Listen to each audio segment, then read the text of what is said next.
Was Homer a real person? Have you ever wondered about the origins of the great epics that shaped Greek literature?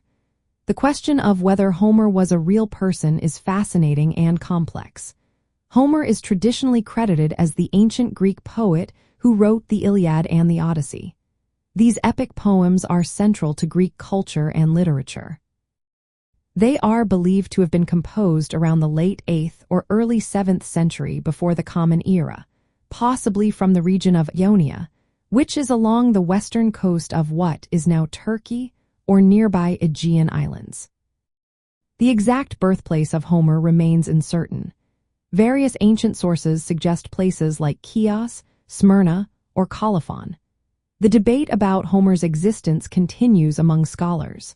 Most experts agree that the poems attributed to Homer reflected a blend of customs and elements from different periods of Greek history.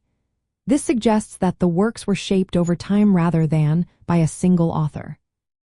The language of the epics, known as Homeric or Epic Greek, combines dialectical features from different centuries and regions.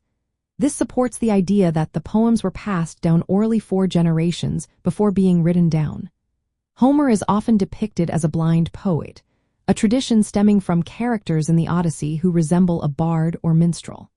However, this image is based more on literary portrayal than historical evidence.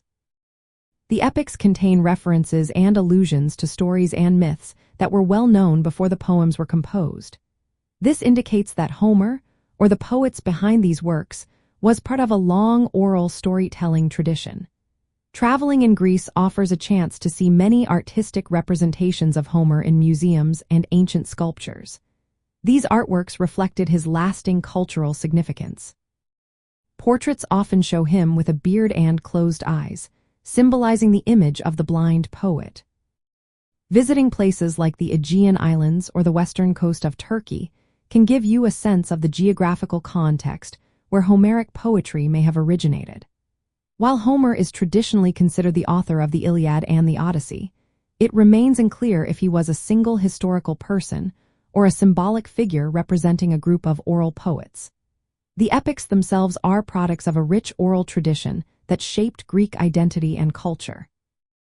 This makes Homer a central figure in the heritage of Greece, whether as one man or many voices combined.